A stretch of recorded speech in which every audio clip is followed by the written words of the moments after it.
Men not the fear about them refe transinging. Men not the fear about them refe transinging. Trewan in Toffee Mojen. Trewan in Toffee Mojen. Other Froda Dutchmo tampon of Other Froda Dutchmo tampon of Oh, Sonny Croyos Montiting. Oh, Sonny Croyos Montiting. Jacqua Jarina, dear said. Jacqua Jarina, dear said. Accusibio Cumbrochmo tampon of Accusibio Cumbrochmo tampon of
What's your fear? From to my Bible, was not the new. Was just say to us, my band, and the Biabium. Was Robert was also on 1 minute. Was said to be there, could tell the torment and fear. Was on 1 minute. Was a day and nay, which I saw so to move. No said to not do Nalaba. One, I didn't Adambo, and Ankariabo, about for one painting, open your down, was said to your two painting swap. The 2 man about to come from any unpainful Nanano. Yes, Remo. Yam pinning for one more. I will add to something. I'll show any demo. I'm afraid misting tourism world. Na before say me kosodo me strebo me yo moiti the original mensanify Madam Stacey Amoateng on the media personality, and that also a hosting show on various stations, and that also Madam Calista Amoateng on misting tourism world every last year.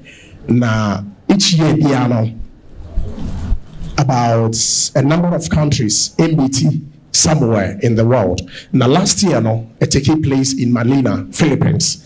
Emma Otimi Ekofa Kruano Edinburgh Ghana mine inti Yamiadom Otimi Etigana nim na also yawo Efiakutu Onosia National Director for Misting Tourism Ghana.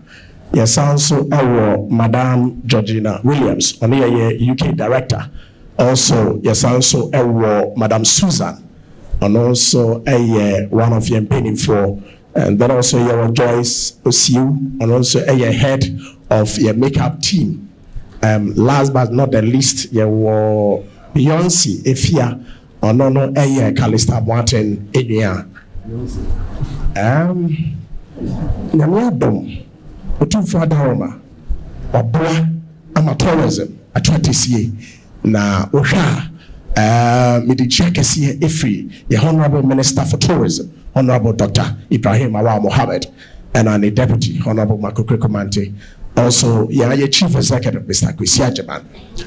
Yenitia Senior Tourism atwatisi abwaye ama oman also yenya the necessary benefit ni nyina no yewra abwaye pa.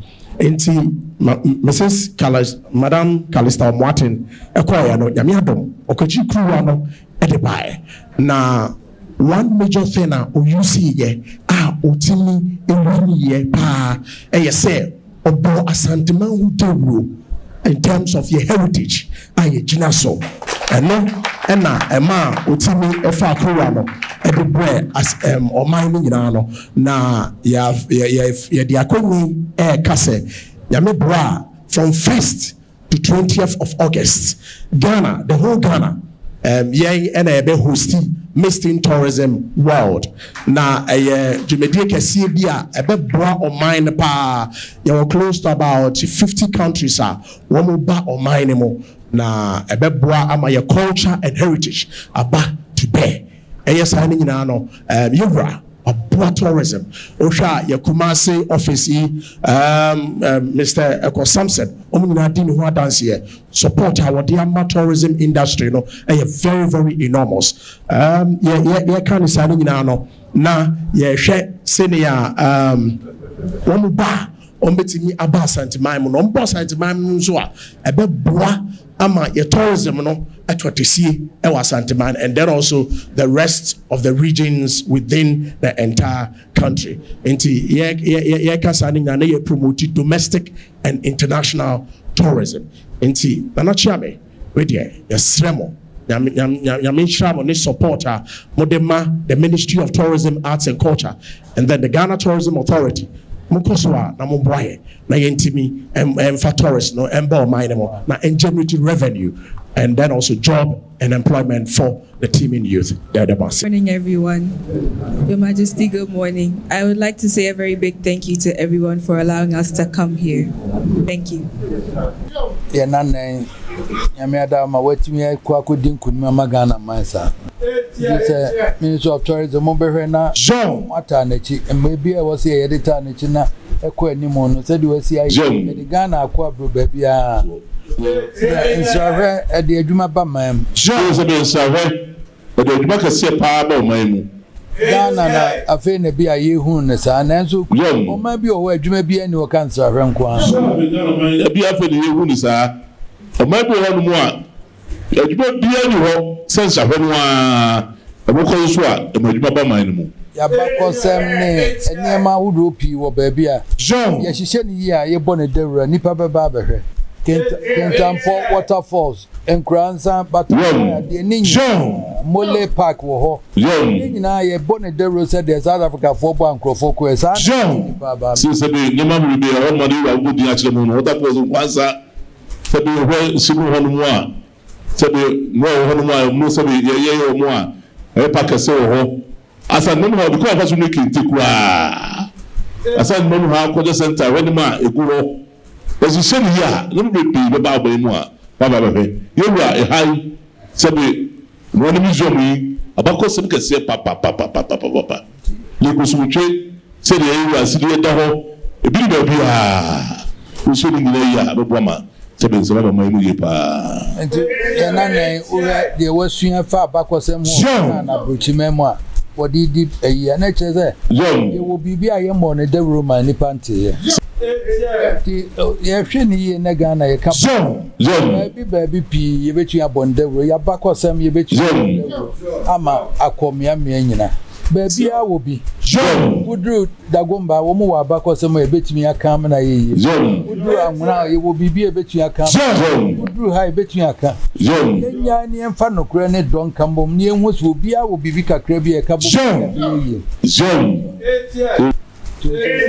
na ni dana se to wa na no nyam tu wo se na oboso papa se be odi santiman akoji se kumudie kesi e de aba Ghana mamu di na what tree ne dey as want it wo also ti pa bura Adoma okay brofo be gaze broni ti Adoma nti was e bona basu bi was e ye de boa no bia ma okuna nim bia e me asoti e be boa no obo basu sanzi bo basu ana yi shaka sero de ma o bibia una na se odita wotri do ayi na wo sabe bi sa mana traso no beta woti no aye mana traso e du kumudi abagana mayem se waye we awie de bi onu obe ye mo na wasam mi ehunu ne ehunu kwan se waye we awie ni de bi na wo we dinga na se mamu nya ne sa nimde buguta no na wo fa traso na onu na na nshira emoti no bi o bi aso nyenko so